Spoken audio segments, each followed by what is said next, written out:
Okay, so we're at the Genocide Museum here in Phnom Penh, and it's also called the S21. So 20,000 people were imprisoned here and only 12 of them survived.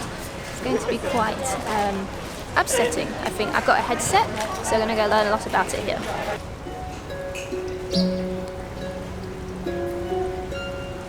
It's really interesting actually. I decided to get the headset and definitely recommend it. Already these 14 white gravestones over here, they symbolise the last 14 people that were found here. They were just murdered. So when they actually found this building, all the staff fled. They'd destroyed all the evidence and they just found the 14 dead bodies of the last people that were imprisoned here. And they couldn't identify them, and that's why that's there.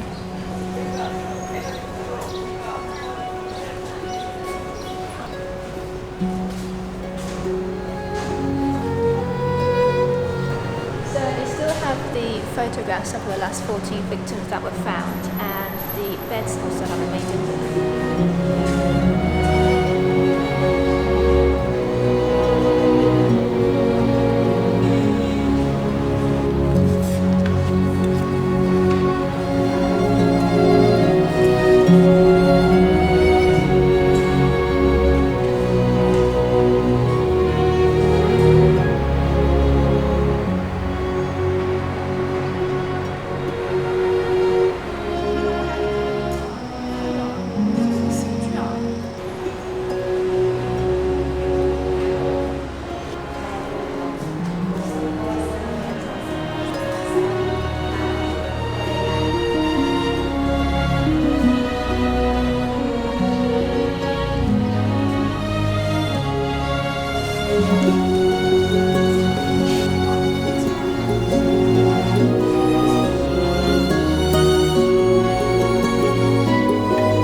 As they're walking around, just taking it all in. They have a lotus room here, so you go in there and you can kind of, if you're a bit want some time apart from the kind of images and information, you can go in there and just kind of take a moment, take a step back, which is nice. Well, it's pretty heavy. A lot of the photos that we've seen are quite graphic and horrific. And I've noticed that a lot of people, especially after going through Building B with all the photographs of prisoners here, a lot of people are just sitting outside and taking it in, I suppose. How's the audio been on the headset? Has it been alright? Because I don't know if I could have dealt with that. The photos and everything was quite hard. Like, you learn a lot extra. Like, just like one in there was a New Zealand guy. Like, did you see the picture of the Western guys? There's like New Zealand and British guy, and they were just doing like round the world trip in a boat, and they got caught in Cambodian waters, and they got named right here. Yeah, and they got executed here. Yeah, I don't know if we'll be able to do anything. I don't know. I feel like it's just really heavy. Need to just process this after we leave here, I think.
So this hasn't really been a fun place to visit, but it's definitely something to do when you're in Phnom Penh, just to learn a little bit more about the culture and the history.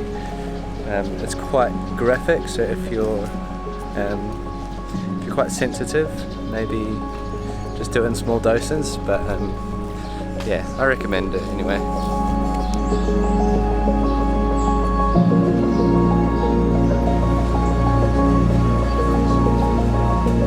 Well, we finished our little tour of S21. Very moving, very harrowing. Definitely something to do while you're here, finding out the history of the regime and what they suffered. I think we're going to go to the killing fields next and learn more about it.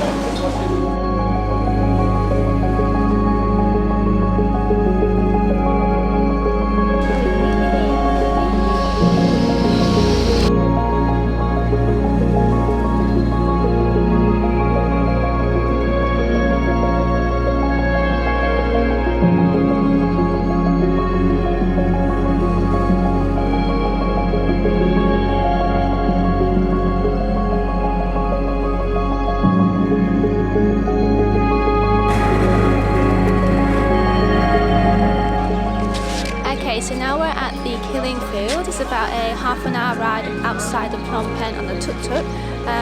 It's actually called the Genocide Centre, and we're just going to go and take a walk around, and Corey's got an audio, so he's going to let us know some information about this place.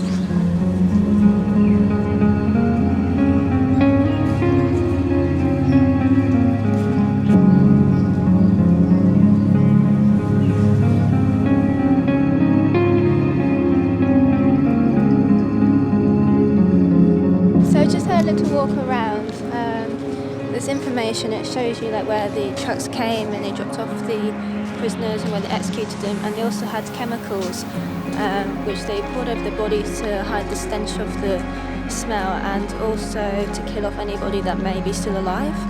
And there's a little museum just giving you some information about some of the leaders at the time and what they did and how some of them were brought to trial, but it wasn't until like decades later. It's very peaceful here actually. Okay, so it's really peaceful here, and we're just walking around listening to all the different stories about what went on at different sites. Earlier before we went to an area where the killing fields started, and it was just a line of trees which was the border, and then from there loads of depressions in the ground where there were mass graves, and over some of the other graves where there was more bodies, a higher concentration of bodies. There were little huts like put over the top just to, I guess, protect the earth and out of respect, I guess.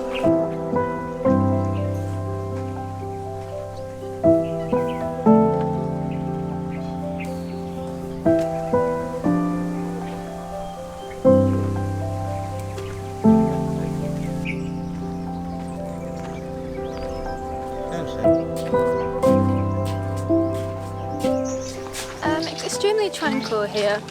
I guess it's a bit like when you visit graveyards. It is very peaceful, and it's really nice that it's like that here, because I don't think you could cope with the stories and what happened here otherwise. There's lots of benches as well, so a lot of people just sat down listening to the information, just taking it all in. Okay, now we're just approaching the boardwalk section, which I believe takes us over the top of the mass graves. It's constructed to preserve the destruction of the mass graves.